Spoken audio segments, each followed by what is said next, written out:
Boa noite a todos. A paz do Senhor. Quem esteve aqui ontem? Oh, que legal, hein? Quem está vendo que não veio ontem?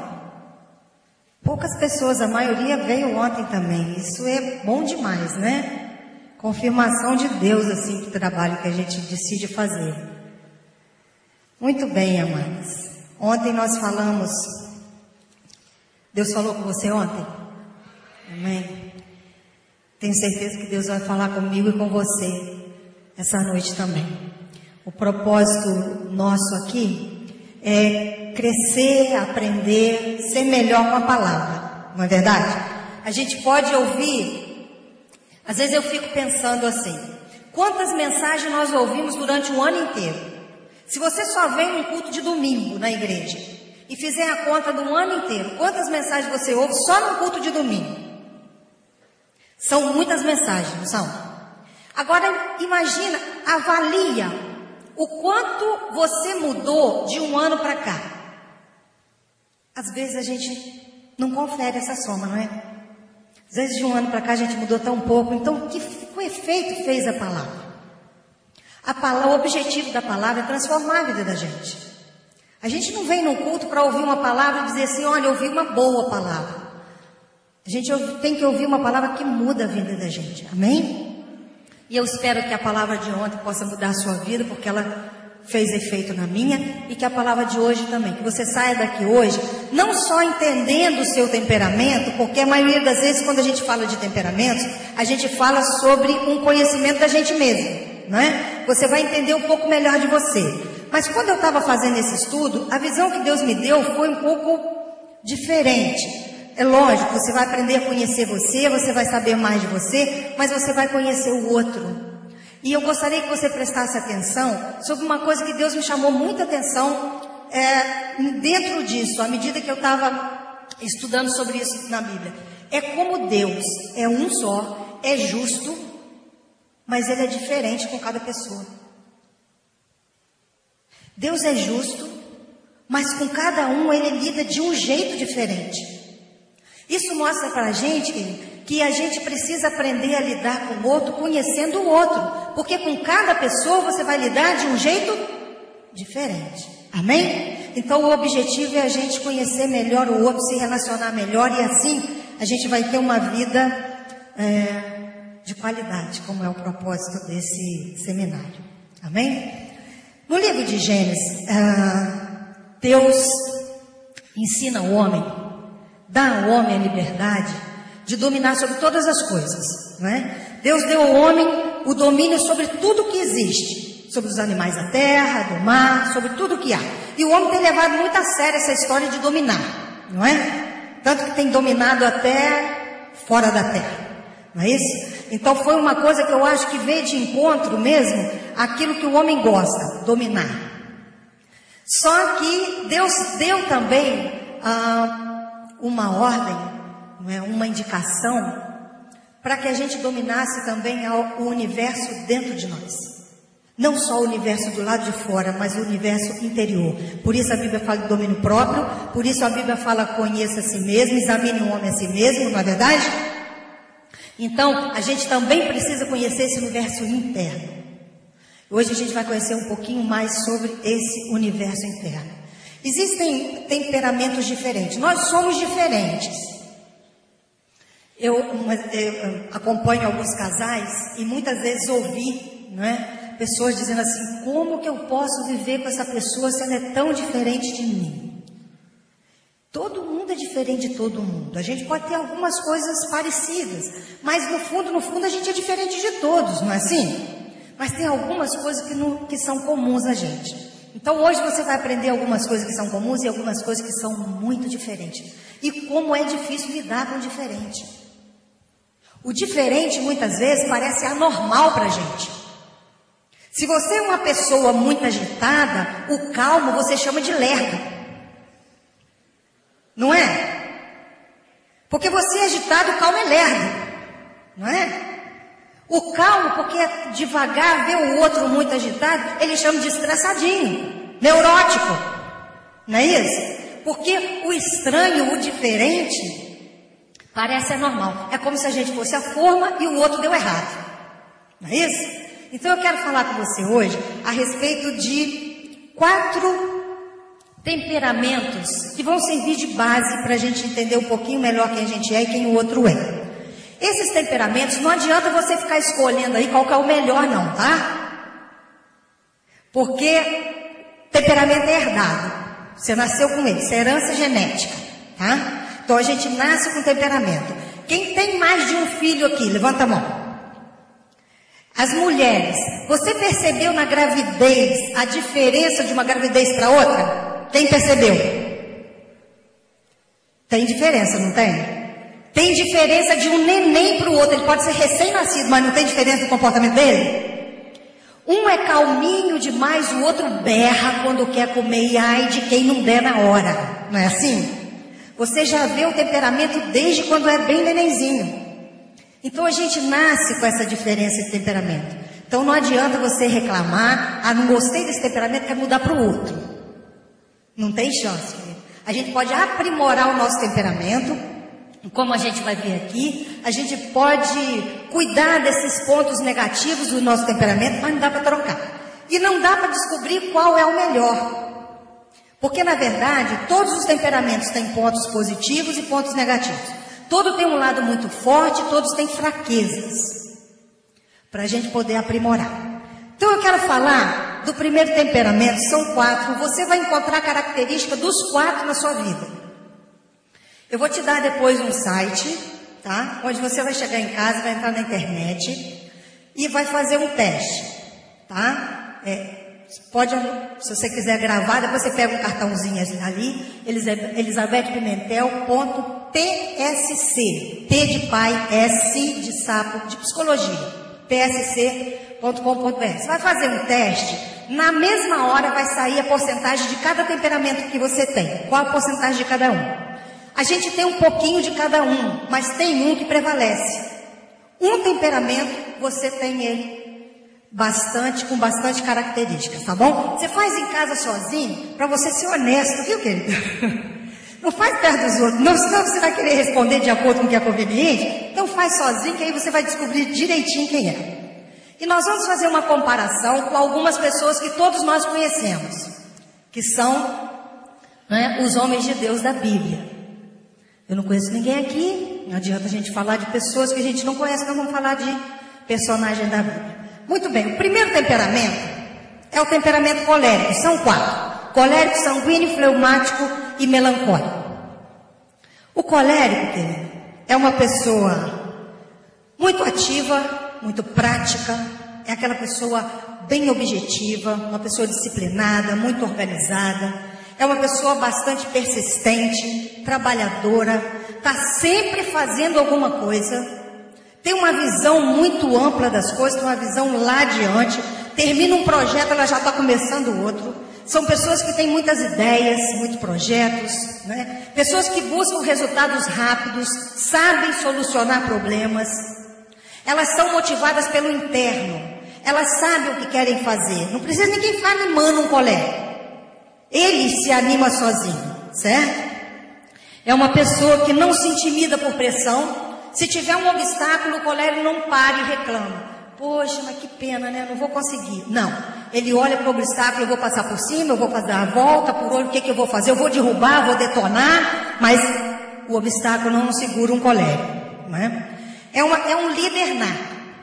Você quer montar um negócio, quer abrir uma empresa, chama um colérico para dirigir a sua empresa. Vai dar tudo certo. O cara trabalha pra caramba, né? É uma pessoa muito autossuficiente, muito independente. Você não vai ver um colérico dependendo do sustento de outra pessoa. Ele vai dar um jeito de trabalhar para se sustentar. Mas ele tem muitas fraquezas. É uma pessoa que sabe pegar alguma coisa e fazer aquilo funcionar. Tem uma visão muito prática, ele é muito otimista, né? Trabalha muito, mas tem as suas fraquezas também. Um colérico, a meta para ele é a coisa mais importante.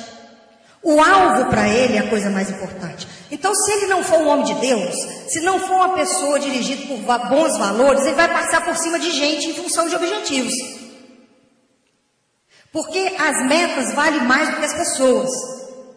Se ele precisar, ele esquece da família, ele esquece da esposa, ele esquece dos filhos, mas a visão dele é conquistar aquilo que ele precisa conquistar, certo? Por isso, muitas vezes a gente imagina que um colérico que é frio, insensível, que não tem sentimento, mas nem sempre é assim.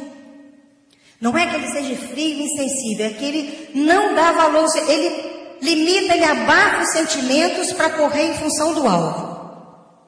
É uma pessoa autoritária, é aquela pessoa que se você discutir com ela, querido, o errado está você, certo? Tem alguém que está a divergência de ideia, você muda, porque o colérico está certo. Parte do princípio que quem tem que mudar é você, certo? É uma pessoa que rejeita restrições e controle. Não tente controlar um colérico, ele fica nervoso, irritado, ignora a sua opinião, é impetuoso, né? É uma pessoa que guarda mágoa, guarda rancor, tem muita dificuldade de pedir desculpa, tem dificuldade de demonstrar aprovação e é uma pessoa extremamente crítica e impaciente. Trabalhar com colérico é a coisa mais difícil do mundo, porque se você não for ágil quanto ele, querido, ele não vai ter paciência para você ficar do lado dele. Tem que ter estômago, tem que ter muito gênio, tem que ter muito sangue frio, né? Equilíbrio, para ficar junto com o colérico, sem ser um colérico também.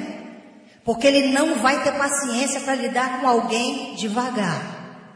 Porque devagar para ele é simplesmente não andar no mesmo ritmo. Diminuir um pouquinho para ele é devagar, certo? Então o colérico não aceita a falta de iniciativa. E nas desavenças é o que eu falei, o outro está errado. Alguém aqui conhece alguém, não é você não. Você conhece alguém que seja um colérico? Você consegue reconhecer? Consegue reconhecer esse colérico? O colérico tem muitas coisas para conquistar, né, querido? Mas tem muitas coisas para nos ensinar também. Vamos ver quem é o colérico da Bíblia. Quem você acha que é o colérico da Bíblia? Quem falou Pedro aí? Alguém acha que é Pedro? Olha só. 1 Coríntios 9, não precisa abrir não que eu vou ler vários versículos para você aqui. 1 Coríntios 9, 24. Olha Paulo falando, não sabeis vós que os que correm no estádio, todos na verdade correm, mas só um leva o prêmio? Correi de tal maneira que alcanceis, viu? Tem chance para não alcançar não, você corre, mas corre para alcançar. Tem um alvo. Todo atleta em tudo se domina. Aquele para alcançar uma coroa incorruptível, nós uma coroa incorruptível. Ou seja, é a pessoa que procura domínio próprio. Se ele passa por cima dele mesmo, imagine se ele vai passar por cima dos outros. Não é não? Outra coisa que ele fala, assim também corro eu, não sem meta, sem luto, não como desferindo golpes no ar. Esmurro meu corpo e o reduzo à escravidão, para que tendo pregado aos outros não venha eu mesma a ser desqualificado. Ou seja, não dá golpe em vão. Qualquer movimento tem que ser preciso, tem que ter resultado. Paulo é um colérico. Alguém tem dúvida disso? Nenhum. Paulo é uma pessoa enérgica. Ele lidava com os pecados da igreja de uma maneira muito firme, muito determinada. E não usava meias palavras não, era direto e objetivo, não é verdade? Quem conhece a vida de Paulo sabe. Um líder nato. Paulo foi fazer uma viagem e ele era prisioneiro de um navio com 276 pessoas. O cara era o prisioneiro no navio. Houve um acidente, não é? E um problema lá que não sei como é que foi. O que houve mesmo? Foi uma tempestade, não é isso? Houve uma grande tempestade. Quem assumiu o comando, querido? O prisioneiro Paulo. Está entendendo? O cara não fica na posição de prisioneiro, não. Não interessa qual é o lugar que ele está. O que interessa é que ele sabe o que tem que fazer. Ele se levanta, se apresenta e determina. Ninguém aqui vai morrer, ninguém vai jogar ninguém para fora do navio. Vai sobreviver todo mundo. Quem dirigiu o navio ficou com medo das pessoas fugirem. Ele falou, ninguém vai fugir, ninguém vai morrer. E foi exatamente o que ele falou, né? Então, uma pessoa que tinha determinação, equilíbrio, visão, sabia exatamente o que tinha que fazer. independente, não gostava de depender financeiramente de ninguém, autossuficiente, não pedia muita informação para os outros homens de Deus sobre o que tinha que fazer, não. Ele fazia o que ele achava que tinha que fazer, não é? Autossuficiência até exagerada. Era intolerante. Vamos ver a intolerância de Paulo. Isso mostra uma coisa importante para a gente sobre temperamento. Deus sempre mandava as pessoas em grupo. Jesus mandava em grupo, certo? Para o trabalho. Porque sozinho é mais difícil a gente levar um ministério. A gente precisa de pessoas. Sozinho é difícil levantar uma família. Não é isso? Sozinho é difícil sustentar uma sociedade. Sozinho é difícil qualquer coisa. Jesus mandava em equipe. E Jesus Deus separou Barnabé para ser o companheiro de Paulo. Mas numa determinada viagem, Marcos, que também viajava com eles, não quis ir por algum motivo. Paulo ficou indignado porque achou que o cara era desistente. Esse não anda mais comigo. E não deixou Marcos mais acompanhar na viagem. Barnabé, defendendo Marcos, teve que entrar em atrito com Paulo. Sabe o que aconteceu, querido? Os dois se separaram. Sabe o que isso mostra pra gente sobre temperamento? É algo tão sério que Deus projeta algo pra gente e o temperamento destrói. Tá entendendo? Se a gente não tomar cuidado, Deus faz um plano e o nosso temperamento desfaz o plano. O projeto de Deus era Paulo com Barnabé. O temperamento de Paulo acabou com aquela união, certo? Antes de se converter, como é que era Paulo? Paulo se converteu, mas como era Paulo? Um homem que respirava ameaça de morte. O cara era tão determinado que quando ele fazia uma viagem, ele pedia carta de autorização para matar cristão no caminho. Ele não podia nem perder o tempo da viagem. Sabe um ladinho de colérico que tem muitas vezes numa dona de casa? Que a gente tem umas porcentagenzinhas de tudo, né? Sabe uma dona de casa que tem aquele ladinho colérico? É aquela coisa que você sai lá da sala para ir no quarto, aí você passa pelo banheiro, dá uma arrumadinha numa coisa, passa pelo quarto das crianças, arruma um pouquinho. Você não pode perder a viagem da cozinha até o quarto. Você tem que aproveitar cada passo que você dá dentro de casa, porque não pode ser em vão, certo? Mais ou menos isso que Paulo fazia, e é assim que o colérico faz, né? Muito bem. Deus mudou o temperamento de Paulo. Deus falou: Paulo, você não serve para mim não. Falou? Não. Chamou Paulo do jeito que Paulo era, certo? Do jeitinho que ele era, Deus chamou. Só mudou a direção. Paulo matava cristãos, Paulo passou a defender cristãos. Não foi isso? Deus não tira a força do nosso temperamento. Ele muda a direção, ele dá valores diferentes para a gente, não é? Agora é muito importante saber como Deus trata cada um do jeito dentro do temperamento dele. Paulo determinado, Paulo objetivo, aquele cara que não precisava de muita conversa, tinha que ser direto ao assunto. Como que Deus chama Paulo? Meio-dia, Paulo numa viagem, Deus manda uma luz muito mais clara do que o sol do meio-dia, fala com aquela voz de muitas águas. Quem já foi aqui em Foz do Iguaçu? Já foi? Já ouviu o som de muitas águas? Nas cataratas? Pois é, toda vez que eu vou lá, eu fico ouvindo, fico imaginando Deus falando com aquele trovão de águas. Então, Paulo ouviu a voz de Deus daquele jeito, e foi tão assustador que o cavalo assustou e jogou Paulo no chão. Eu tenho a impressão que deve ser daí que surgiu aquela expressão, caiu do cavalo, né? Deve ser. Porque Paulo caiu do cavalo literalmente, não é isso? E Deus só falou isso com Paulo. Saulo, Saulo, por que me persegues? Quem é o Senhor? Eu sou Jesus a quem tu persegues. Agora você vai para Damasco, fica lá que eu vou te dizer o que você vai fazer. Paulo questionou? Estava clara a mensagem. Está entendendo? O colérico tem que ser impactante com ele. Mas não precisa falar demais com o colérico. E a gente tem que aprender isso, querido. Se você tem um marido colérico, mulher, se estiver contando um filme com o marido colérico, ela dá febre nele. Porque a mulher vai contar um filme, querido, ela começa com a cortina da casa. Olha, tinha uma casa com um vidro lindo para o mar estava num verde meio azulado, tinha uma cortina. Irmão, seu marido está querendo saber quem matou quem, como é que terminou o filme e acabou. certo? E você quer contar os detalhes minuciosos, o sujeito vai ficar com febre, não conta não, vai direto ao assunto, ou então conta para uma outra amiga. Todas as mulheres precisam de ter amigas. Mulher não pode ficar sem amiga, querido, porque só outra mulher consegue ouvir tudo que você tem para falar. Certo? Só outra. Agora, mulher de colérico tem que ter mais amiga ainda. Certo? Porque ele não tem paciência para ouvir. Colérico não tem paciência para ficar escutando. Certo? Muita coisa. Ele quer resolver um problema, ele quer ser objetivo, ele quer que vá direto ao assunto. Agora, o que a gente faz? Será que não tem nada para se transformar dentro de um temperamento? Tem sim. Essa é a questão. Quando a gente se relaciona com Deus, a gente não é nova criatura? Encontro com Deus não nos faz novas criaturas?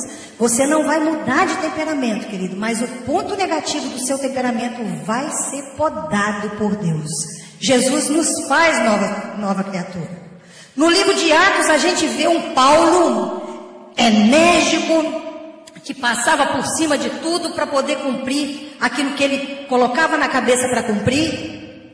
Mas no livro de Filipenses a gente vê um Paulo também ousado, porque o ministério que Deus deu para ele foi um ministério de acordo com o temperamento dele. Ele pregava em lugares que ninguém nunca tinha ido. Ele pregava em lugares perigosíssimos. Ele passava por situações de naufrágio, de cobra pegando no braço dele, ele sacudia a cobra, nem cobra venenosa ele não dava confiança, né? Sacudia e jogava pro fogo. Então, é um cara que não se amedrontava com nada. E Deus deu a ele um ministério ousado. Mas lá no livro de Filipenses, queridos, a gente encontra um Paulo que diz assim: amados e queridos irmãos. Não tem mudança aí? Uma grande mudança. Nós vemos um Paulo tranquilo que diz assim: posso ficar contente em qualquer situação. Colérico fica contente em qualquer situação. Colérico fica contente na situação que ele programou para fazer. Certo? Não é qualquer uma, tem que ser aquela que ele colocou. Nós vemos um Paulo sem ansiedade, que começa a orar e esperar por Deus. Um Paulo perdoador que mandou Marcos voltar para a companhia dele. Né? Isso significa, querido, que Deus transforma o temperamento da gente. Não mudança de temperamento, mas Ele poda as arestas para a gente frutificar e para a gente brilhar. Amém? Isso se nós nos colocarmos nas mãos do Senhor para deixar Ele transformar. Isso se a palavra de Deus conseguir entrar e fazer eco no nosso coração e a gente conseguir deixar que essa palavra faça efeito na nossa vida. Porque não adianta de nada a gente ouvir, sair e continuar vivendo do mesmo jeito. O que precisa aprender um colérico, querido? Um colérico precisa aprender a ouvir. Um colérico precisa aprender a ser paciente. Ele precisa aprender a se relacionar com as pessoas e colocar as pessoas em primeiro lugar. Um colérico precisa aprender a ser submisso. E Deus, para fazer Paulo ser submisso, o que Deus fez com Paulo? Deu um espinho na carne. Por quê? Porque aquele espinho na carne ia fazer a vida inteira Paulo se lembrar que ele era dependente de Deus. Senão ele ia achar que ele ia tomar conta da obra sozinho. É muito importante um colérico dentro da obra de Deus, porque ele faz as coisas acontecerem. Mas se esse colérico não tiver na dependência de Deus, ele vai organizar um monte de projeto para fazer dentro da igreja, mas projeto que ele acha que está certo fazer. E dentro da casa de Deus tem uma estrela, tem um guia, tem um diretor, tem um soberano, e esse soberano é Deus. Amém? E toda obra feita dentro da igreja tem que ser na direção de Deus. Então o colérico é uma bênção na obra de Deus, mas ele tem que aprender a depender do Senhor. Amém? O segundo é o sanguíneo. Sanguíneo é um sujeito eufórico, descontraído, intenso nas suas emoções, tem uma capacidade muito grande de divertir as pessoas. Quando você vê um grupo e vê alguém contando piada, contando caso, pode saber, tem um sanguíneo ali, certo? Alguém que contagia o ambiente, que sabe estimular as pessoas, é um cara que sempre tem um monte de história, um repertório de história grande. E ele, para contar a história, ele dramatiza. Se estiver contando uma história triste, você chora com ele. Se estiver contando uma história alegre, você ri com ele, né? Então é o cara que gosta do convívio, gosta de fazer amigos, gosta de ajudar pessoas. é um entusiasmado, um otimista por natureza, impulsivo, né? Mas é um sujeito muito mais razão do que emoção, muito mais emoção do que razão. Razão era mais Paulo, né? O colérico. O sanguíneo é muito mais emocional do que racional. Então é normal um sanguíneo só fazer o que ele gosta de fazer. Um colérico faz o que é preciso fazer. Um sanguíneo geralmente opta por fazer o que ele gosta de fazer, certo? É uma pessoa muito intuitiva, sabe aproveitar também as oportunidades, mas tem um ponto fraco, alguns pontos fracos no sanguíneo. Ele é motivador, ele incentiva, ele abraça coisas que ele está apaixonado, mas por ele ser muito impulsivo, ele tem muitos ganhos e perdas. Ele contagia o ambiente, mas ele também descontrola o ambiente.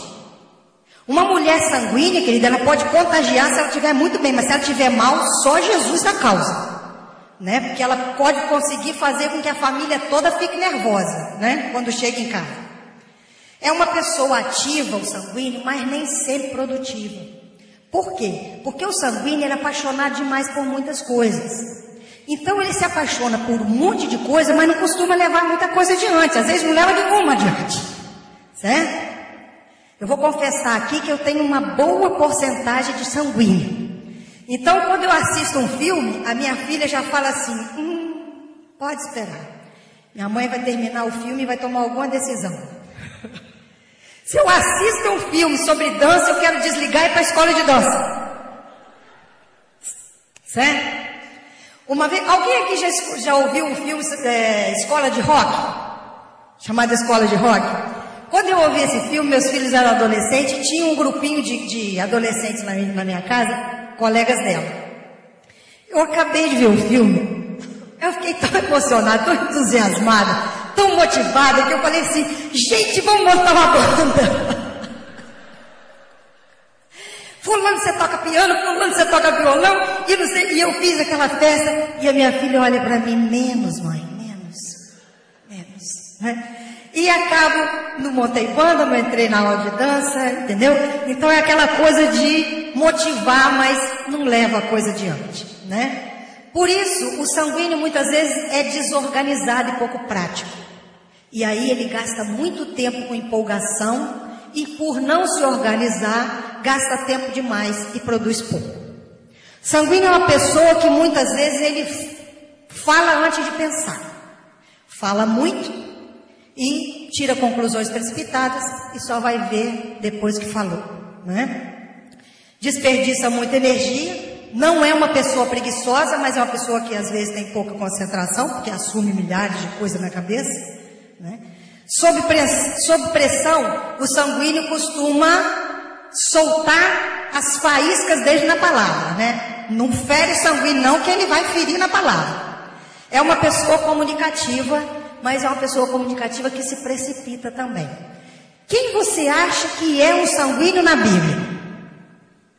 Pedro. Deixa eu te falar sobre uma passagem de Pedro precipitado. Não preciso nem ler aqui, eu vou te contar para você. Jesus estava com os discípulos e ele perguntou, o que as pessoas estão dizendo a meu respeito? Uns estão dizendo que o senhor é o profeta, outros estão dizendo que é isso, aquilo. E vocês, quem dizem que eu sou, quem responde? Pedro. Porque, lógico, o sanguíneo tem que levantar o dedinho primeiro. Não é isso? E aí Pedro diz, tu és o Cristo, o Filho do Deus Altíssimo. E aí Jesus faz um elogio para Pedro. Porque o sanguíneo, diferente do colérico, ele gosta do retorno. Ele precisa ter o retorno. O colérico não precisa ter retorno. Você não precisa ficar incentivando e elogiando o colérico. Mas o sanguíneo, para ele é importante esse retorno. E Jesus dá esse retorno para Pedro. Ele diz, não foi você quem falou, mas o Espírito Santo de Deus que há em você. Só que na mesma cena, na mesma situação, Jesus continua falando e vai explicar. Olha, eu vou ser morto, crucificado, o plano é esse, vai acontecer isso. E Pedro levanta de novo e diz, de jeito nenhum. Ah, que petulância que o cara vai dizer de jeito nenhum para o Cristo, o Filho do Deus Altíssimo, que ele acabou de admitir. E aí Jesus diz, aparta-te de mim, Satanás. Uai, gente, cara não estava cheio do Espírito Santo agora mesmo? Você entende como é que o sanguíneo, pela precipitação, ele sai do extremo para o outro? Não é? Então, é impetuoso, é inconstante, é ousado e tem que tomar cuidado nisso por causa dessa precipitação. Quando chegaram para pegar Jesus, né, os soldados chegaram precipitado, Pedro fez o quê? Pegou uma espada e cortou a orelha, sem pensar duas vezes. Não é isso? É uma pessoa que tem facilidade para acreditar, se apaixona. É muito mais fácil pregar o evangelho para o sanguíneo do que para um colérico, porque ele se apaixona fácil para as coisas. Então ele acaba sendo uma pessoa muito mais crédula, né? Agora,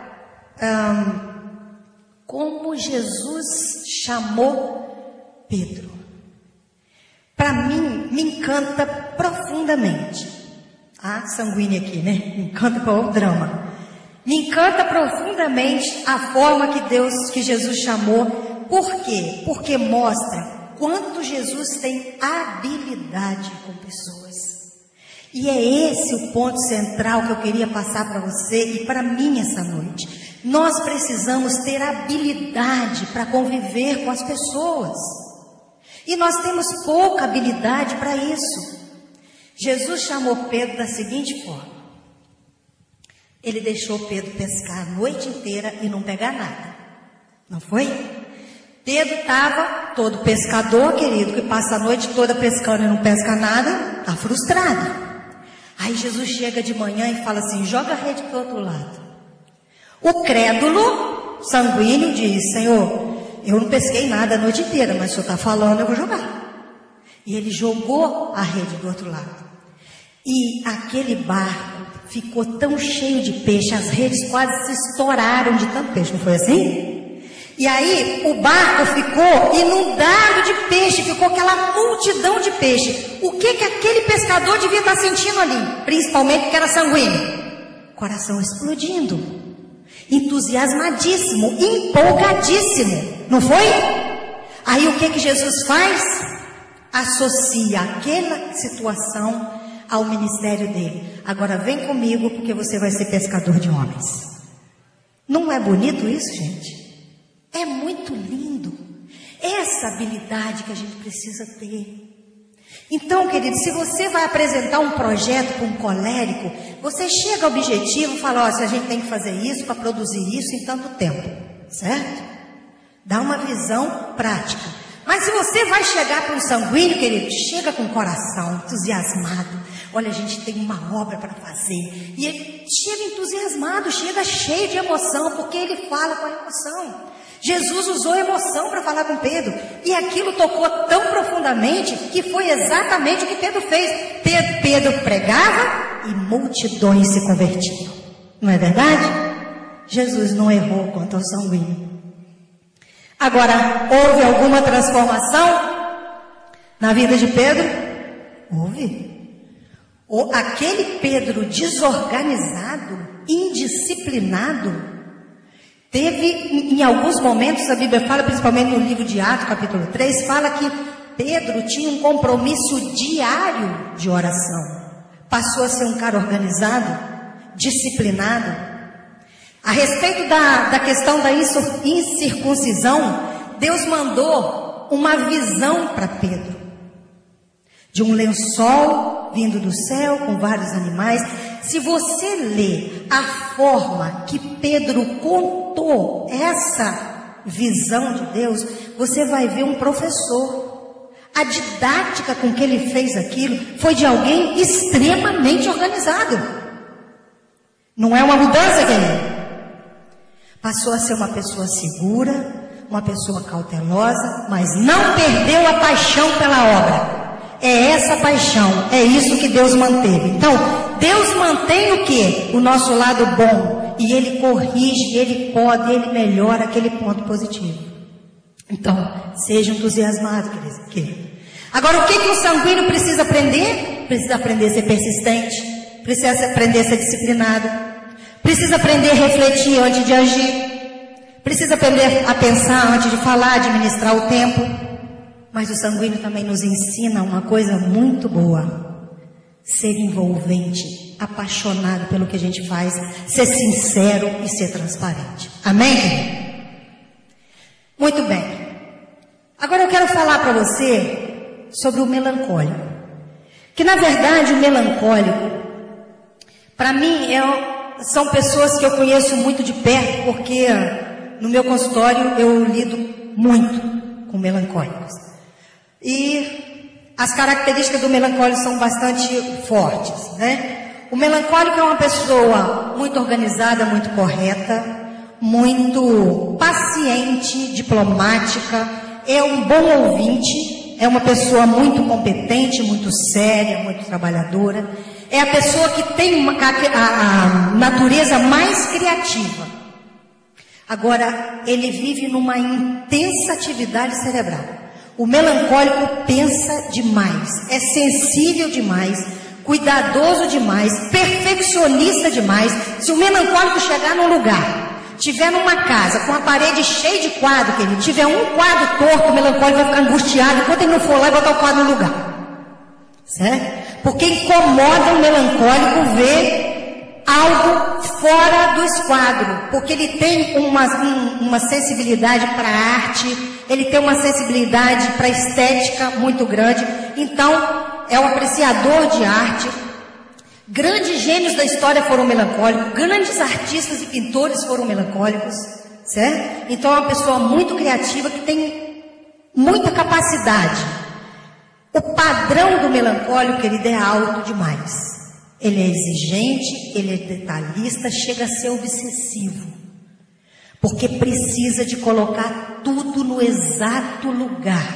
Morar com o melancólico é um desafio. Você imagina um sanguíneo vivendo com o melancólico. Só muita graça e misericórdia de Deus. Né? Muito jejum e oração, né, irmão? O melancólico, ele analisa tudo antes de fazer. É muito comum o melancólico usar a palavra assim. Você convida ele para uma coisa e ele fala assim, primeiro eu preciso processar. Ele não se empolga. Chama o sanguíneo para ir no lugar. Oba, é agora. Chama o melancólico, peraí, como é que é? Onde? Quanto tempo vai ficar? Que dia que é? Me dá um prazo. Não pode ser para agora, porque agora não dá para processar. Tem que ser no máximo daqui uma semana, para ele visualizar tudo que tem que fazer. Certo? Então, é uma pessoa que com uma criatividade absurdamente grande. Mas é uma pessoa pessimista, uma pessoa que não acredita nela mesma, uma pessoa crítica demais, não sabe lidar com os erros, nem com os próprios, nem com os erros dos outros. É uma pessoa que coleciona na história dele as coisas negativas, é muito pessimista. O melancólico prefere acreditar que vai dar errado, certo? Ele prefere achar que vai dar errado porque ele tem medo de se entusiasmar e ser pego de surpresa e a coisa não acontecer. Então ele prefere achar que a vida é horrível para o melancólico. O melancólico precisa realmente muita unção de Deus, porque ele tem uma visão muito negativa e muito pessimista da vida. Agora, querido, por isso que muitas vezes o melancólico fica sozinho. Né? Por ele ter uma visão pessimista e por ele ser exageradamente perfeccionista. Para uma pessoa conseguir corresponder à expectativa do melancólico é muito complicado, certo? É uma pessoa desconfiada demais, hiper desconfiada, falta espontaneidade porque ele está sempre se julgando. É uma pessoa que se condena muito, muito voltada para o sentimento de culpa, está muito ligada aos erros do passado. Quando o melancólico comete um erro, é um drama na vida dele. Eu conheci uma menina, eu conheço várias pessoas melancólicas, mas uma delas, numa determinada situação, ela perdeu um celular. Só que ela é caprichosa demais da conta.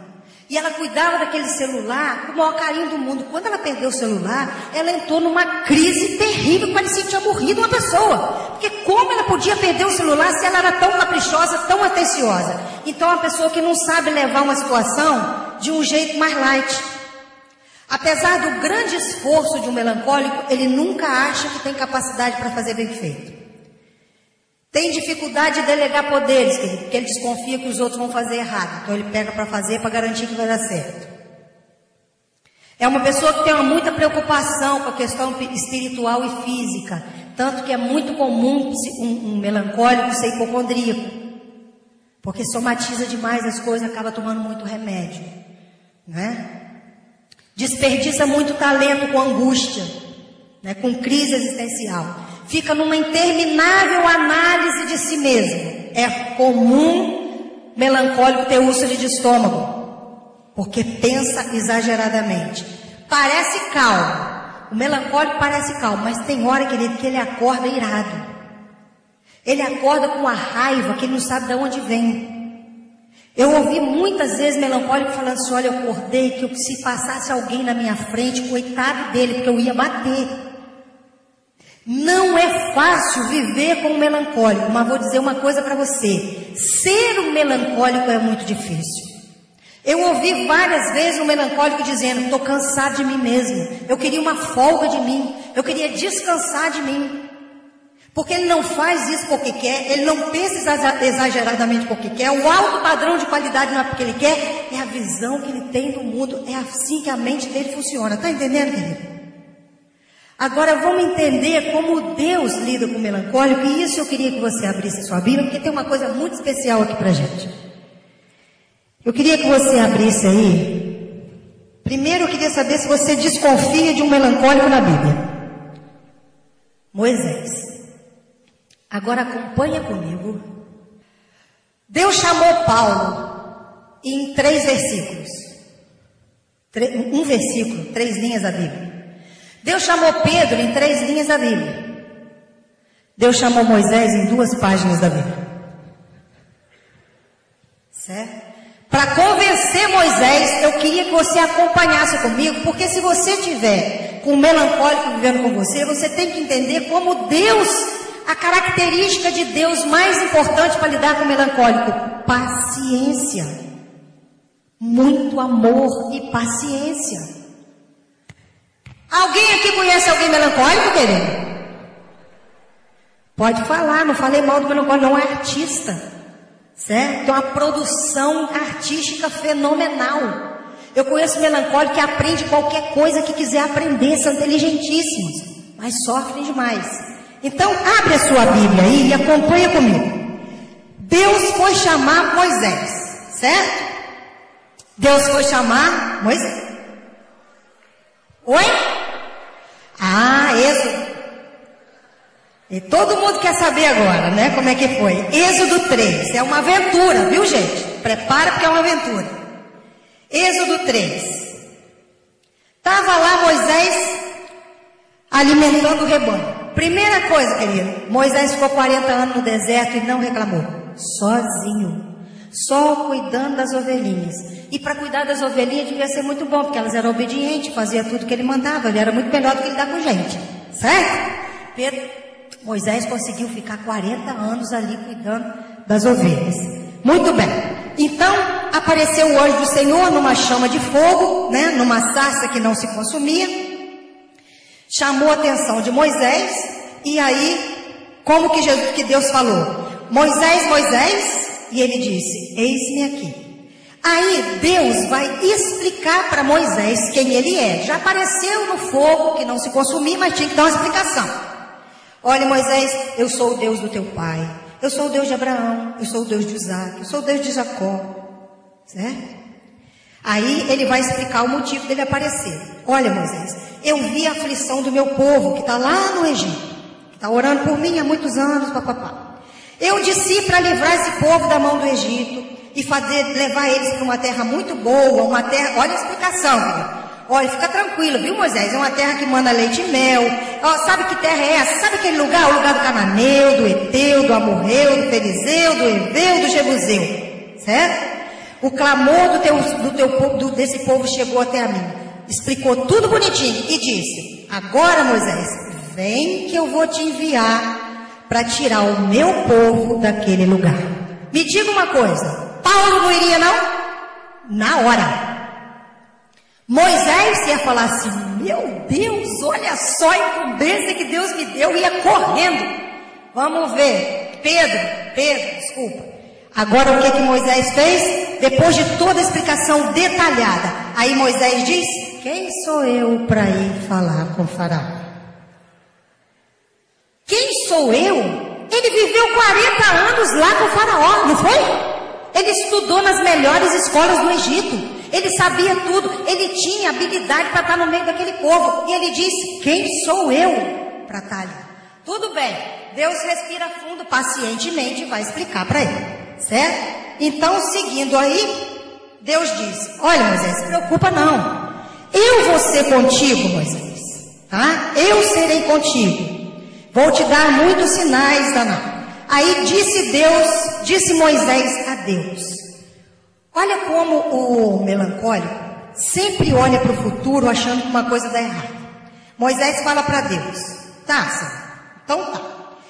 Quando eu vier aos filhos de Israel e lhes disser: o Deus dos vossos pais me enviou a vós outros, eles vão me perguntar: qual é o seu nome? O que eu vou dizer, Senhor? Aí Deus pacientemente diz: eu sou o que sou. Assim você vai dizer aos filhos de Israel: eu sou, me enviou a vós outros. Aí o Senhor, querido, começa lá do versículo 15 até o versículo 22, ele dizendo palavras por palavras o que Moisés ia dizer. Eu sou o que eu sou, eu vim tirar o povo do Egito. Deus falou quando que ia tirar, o que ia acontecer. Deus disse que na hora da saída as mulheres iam pedir ouro, joias e tudo para poder sair. Ou seja, ia sair em segurança, ninguém ia sair sem dinheiro. Tudo explicadinho com a maior segurança do mundo, certo? Até o versículo 22. Aí depois de toda a explicação de Deus, Moisés fala assim: eles não vão acreditar em mim. Eles não vão acreditar. Eles vão dizer que o Senhor não me apareceu. Aí perguntou o Senhor: o que você tem na mão, Moisés? Eu estou imaginando Deus, tá? O que você tem na mão, Moisés? Eu tenho um cajado. Joga no chão. O cajado vira uma serpente. Pega a serpente, vira cajado de novo. Agora, Moisés, enfia a mão dentro da blusa. Fica doente a mão. Volta com a mão para a blusa, a mão fica sarada. Ou seja, um monte de sinais, tá certo? Aí Deus fala assim: olha, Moisés, se eles não acreditar no primeiro sinal, eles vão acreditar no segundo. Se eles não acreditar no segundo, sabe o que eu vou fazer? Eu vou fazer a água daquele rio todinho virar sangue. Eles vão ter que acreditar. Aí Moisés fala para o Senhor: ah, Senhor, eu não sou muito bom de fala. Eu sou gago. Eu sou pesado de língua. Aí o Senhor vem e diz: Moisés, quem é que fez a boca? Quem fez o mudo, o surdo, o cego? Não fui eu, Senhor? Vai agora, porque eu vou ser com a sua boca. Eu te ensinarei o que há de falar. Aí Moisés responde: ah, Senhor, envia outro. Versículo 14. Então se acendeu a ira do Senhor. Demorou, né não? Querido, olha a paciência de Deus com o melancólico. Por quê? Porque precisa ter paciência. Mas uma coisa eu quero deixar claro, querido: Deus desistiu? Não. Deus falou: tá bom, Moisés, leva o teu irmão, porque ele vai falar por você. Mas deixou Moisés? E quem foi que dirigiu o povo? Moisés que dirigiu o povo. Entendeu? Mas precisava de Arão só para dar segurança, porque Moisés era inseguro, o melancólico é inseguro. O que acontece é que Deus vê a capacidade do melancólico, ele é que não vê. O que acontece é que você que está do lado do melancólico vê perfeitamente todos os talentos dele, mas ele não acredita. Não é assim quem conhece o melancólico? Você percebe o talento e a capacidade dele, mas ele não acredita, querido. Por isso que é preciso ter muita paciência. Agora, com tudo isso, Moisés foi habilidoso.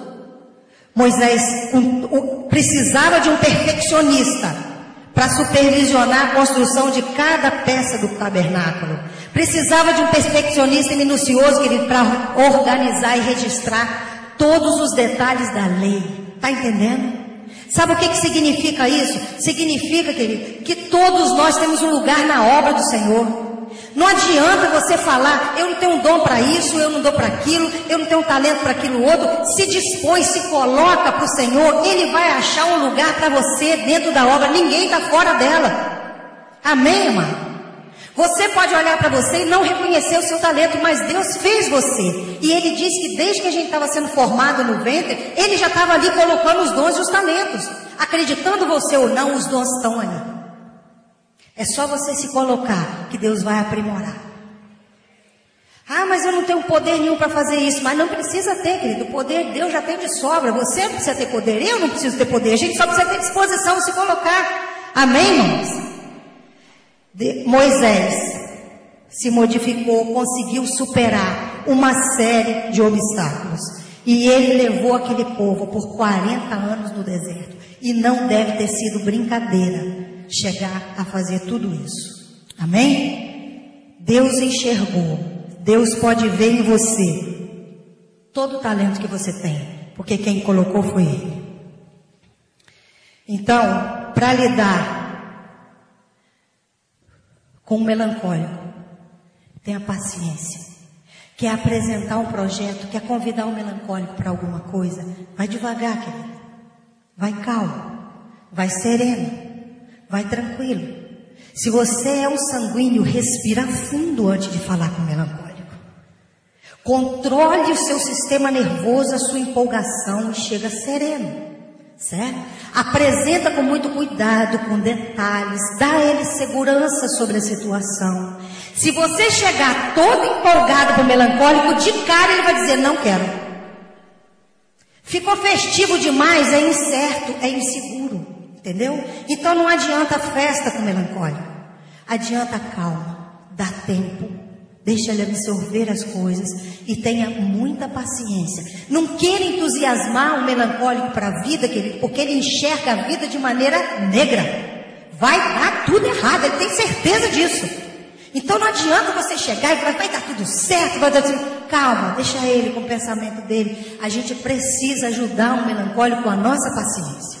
Agora, o que um melancólico pode fazer, querido, para aprimorar? Ele pode aprender, se você conhece o melancólico, diz isso para ele.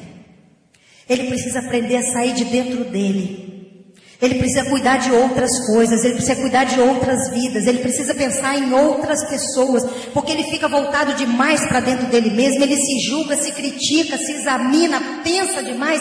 O voltar para fora é a melhor coisa para o melancólico, tanto que Deus chamou Moisés e fez o que com Moisés? Todos eles, Deus fez eles desafiar as dificuldades deles. O que Deus fez? Fez Moisés se preocupar com um povo gigantesco, não foi isso?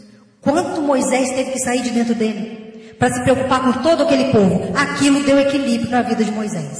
Então, um melancólico precisa de se voltar para fora, tá certo? Agora a gente também aprende com o melancólico.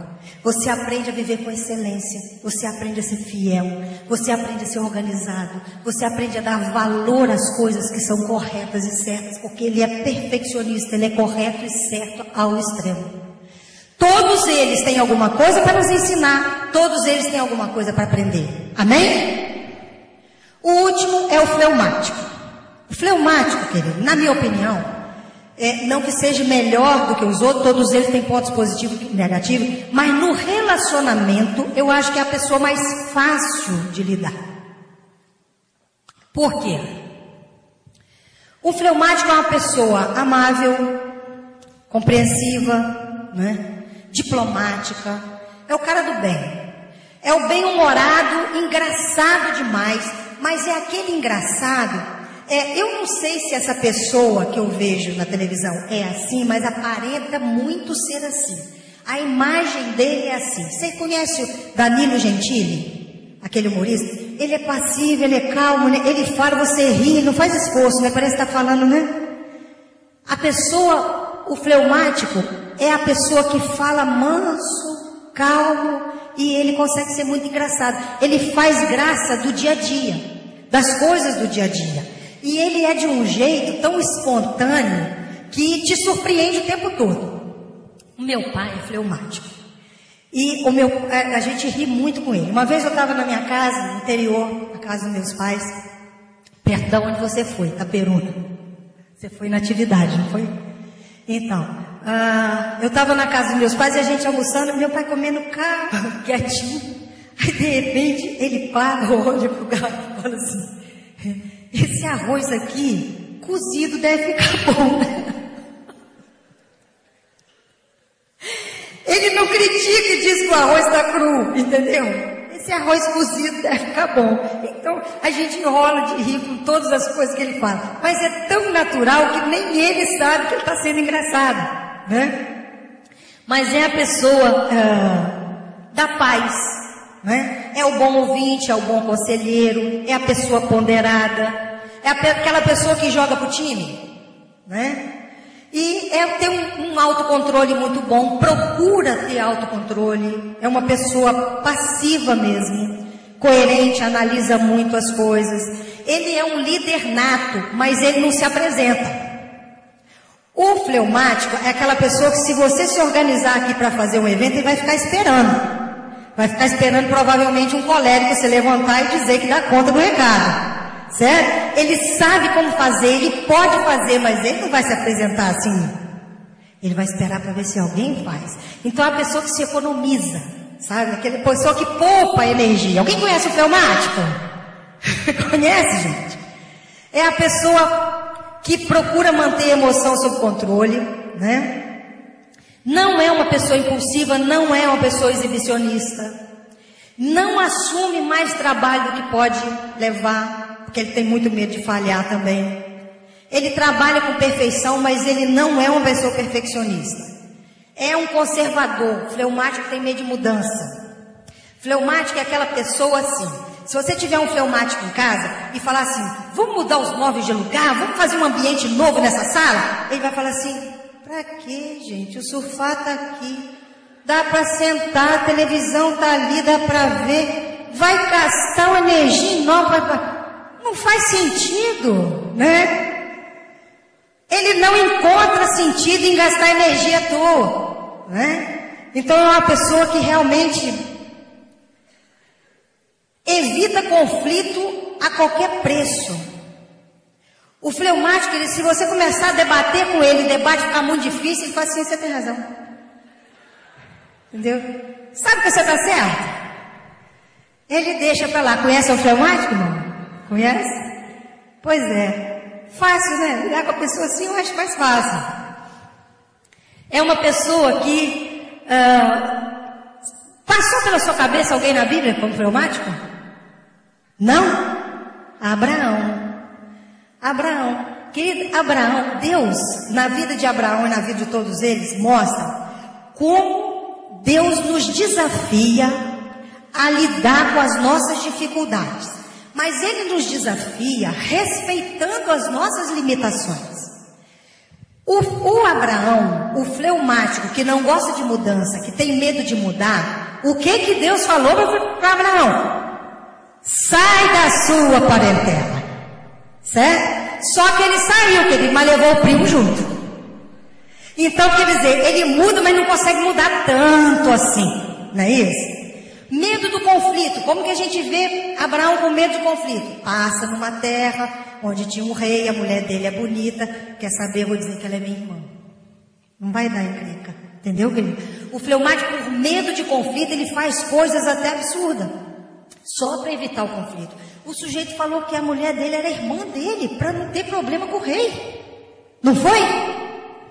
Quando o sobrinho dele, né, Ló, começou, o rebanho deles começou a crescer demais, eles começaram a ter muitos bens, e aí as coisas começaram a se misturar e dar problema. Ele chamou o sobrinho e falou o quê? Escolhe para que lado você quer ir. Se você for para a direita, eu vou para a esquerda. Se eu vou para a esquerda, eu vou para a direita, tudo bem. Não é isso? Então, o cara passivo, mas é um sujeito muito leal. Porque aquele mesmo sobrinho que foi embora e dividiu as coisas, um dia passou uma situação difícil, foi preso. O que Abraão fez? Reuniu um grupo de homens, foi lá e libertou o sobrinho, libertou os bens dele, a esposa e a família dele. Então é a fidelidade do fleumático também, a lealdade do fleumático é muito grande. Um fleumático é um amigo leal, é um amigo fiel, é uma pessoa que Abraão tinha tática de guerra muito bem organizada, né? E não era um cara exibicionista. Ele não gostava de aparecer. Fleumático não precisa de aparecer, né? Agora, Deus chama Abraão e tira ele da parentela dele, mas dá a ele segurança. Não temas, Abraão. Eu sou o teu escudo e o teu galardão. Eu vou te levar para uma terra, vou fazer de você uma grande nação. Todos que te abençoarem, eu vou abençoar, não foi isso? Deus deu segurança a Abraão.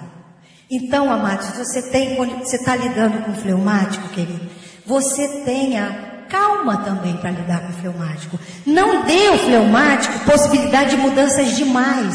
Uma mulher, querido, casada com fleumático, se ela principalmente for sanguínea, ela é daquelas que chega para o marido e fala assim: meu bem, olha, eu estou atrasada hoje, é o seguinte, você pega meu filho, as crianças no colégio, paga essa conta aqui que tem que vencer hoje, passa no supermercado, querida, ele vai largar tudo até a criança na escola. Entendeu? Confunde a cabeça do fleumático se você causar esse drama na cabeça dele. O seu marido é fleumático, ele calma, dá uma coisa de cada vez para ele fazer e ora para ele fazer.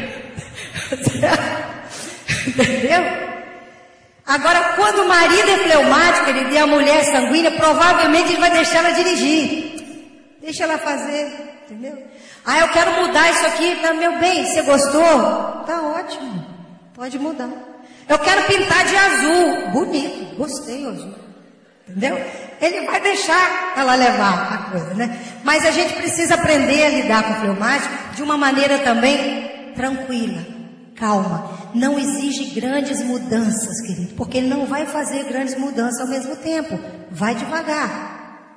Essas diferenças, amor, dão equilíbrio na história. E o equilíbrio está aí. Vamos imaginar uma sociedade. Tá? Uma sociedade de consumo, como que ela viveria com esses 4 temperamentos? Então, de tudo que você entendeu sobre esses temperamentos, vamos imaginar o melancólico, que é o criativo, né? Que é aquele mais artístico. O melancólico cria, né? O colérico executa, porque ele é o executor. O sanguíneo vende, que é vendedor, tem que ser fleumático. O vendedor tem que ser sanguíneo, não é isso? Então, vamos repetir.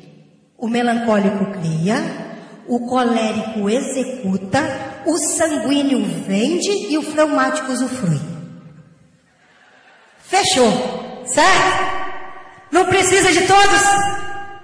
Pois é, na vida precisa de todos, na obra de Deus precisa de todos, né? E o que Deus quer mostrar com isso, querido, é que Ele tem um jeitinho muito especial para lidar com cada um de nós. Ele está sempre desafiando a gente a superar os nossos limites, mas Ele está respeitando até onde a gente pode ir, as nossas limitações. E o que Ele quer nos ensinar em relação às outras pessoas, querido, você pode ser parceiro de quem está do teu lado. Porque a gente vive no meio de pessoas com temperamento diferente. Mas sabe a bênção que há nisso? O temperamento do outro ajuda você a podar o seu temperamento. Não é assim? Um sanguíneo que vive junto com o fleumático, querido, o sanguíneo aprende a ser ponderado, mais calmo, mais tranquilo. Porque se ele não aprender, a casa dele vai ser uma guerra. Certo? Então ele tem que aprender. Então o outro nos ensina a lidar com o nosso temperamento de uma maneira muito mais equilibrada.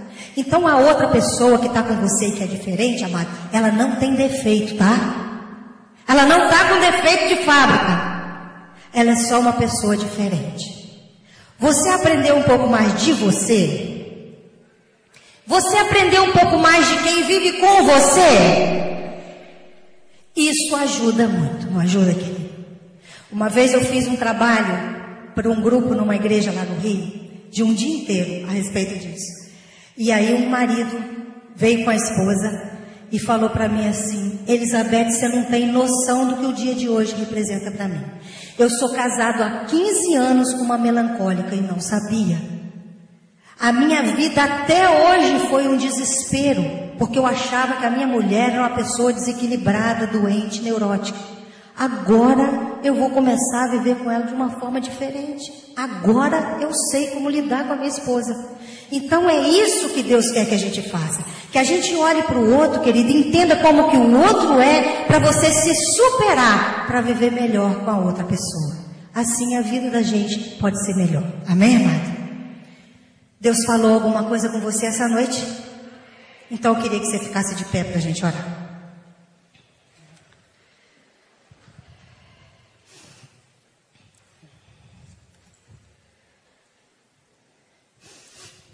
Que essa noite Deus possa ter plantado no nosso coração um pouco mais de habilidade. Habilidade para viver em grupo, em família, para ter comunhão com as outras pessoas. Amém?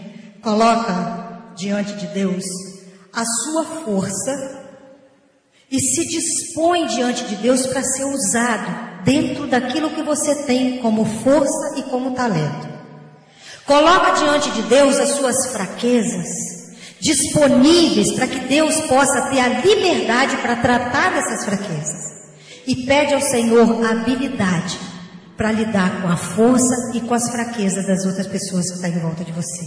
Amém? Senhor Deus, muito obrigado por esse momento. Obrigado por esse tempo, Senhor, na Tua presença. Obrigado pela Tua palavra, que não só nos oferece o caminho da eternidade, Senhor, mas nos dá instrumento para viver com habilidade de maneira melhor aqui nessa terra, aqui nessa vida. Porque é esse o Seu objetivo também, Pai. Eu peço, Senhor, em nome de Jesus, planta a semente da Tua palavra no nosso coração e nos faz, Senhor, ter um coração generoso e disponível para mudar, Senhor, para que nós possamos ouvir a Tua palavra e deixar o Senhor tratar de nós, Senhor, para que nós possamos a cada palavra que nós entendemos e ouvimos, que a cada palavra nós possamos chegar mais perto da pessoa que o Senhor deseja que a gente chegue, Pai. Nós te pedimos isso de todo o coração essa noite, Senhor. Trabalhe em nós, trabalhe através de nós, em nome de Jesus. E que tudo isso traga não só autoconhecimento, como conhecimento para viver em harmonia com aqueles que estão à nossa volta. Que o Senhor seja o pilar da nossa casa e o pilar da nossa vida, em nome de Jesus. Amém. Obrigado, querido. Glória a Deus. Ali na frente, querido, eu tenho também, algum material. Tem um livro, Poder da Palavra. Esse livro aqui. Quantos têm filhos aqui? Esse livro tem ajudado muitas famílias a saber se comunicar. Às vezes a gente não resolve um problema, não é porque a gente não identifica o problema e nem sabe resolver, porque a gente não sabe falar na hora de resolver um problema. Esse livro pode te ajudar muito nisso. Tenho 10 mensagens em DVDs, 8 em CDs, tem um kit completo ali para você fazer uma terapia para você e sua família. E que você possa usar isso. Eu vou pedir isso a você, você que já levou ontem o material e que vai levar hoje. Uma coisa que eu falei ontem eu quero repetir. A gente às vezes fica muito orgulhoso de saber que o número de evangélicos tem crescido, não é verdade? Quando fala assim, nossa, o nosso país já tem tantos % de evangélico.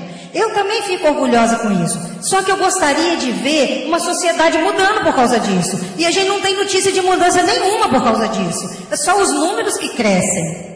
Mas não há mudança, querido. E a gente precisa se levantar, não como um povo que está sendo contado por número, mas um povo que está sendo percebido pelo caráter, pela forma de agir.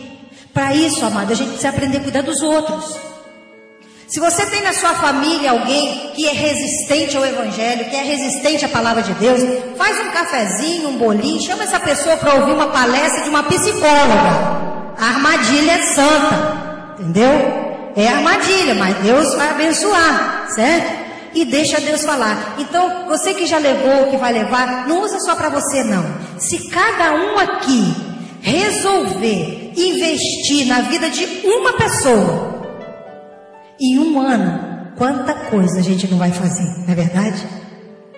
Que Deus possa plantar no seu coração esse desejo de abençoar outras pessoas. Porque a gente sabe o quanto de amor de Deus está na nossa vida, pelo quanto de disposição de amor que a gente tem pela vida das outras pessoas. Amém? Que Deus te abençoe, eu vou estar ali também.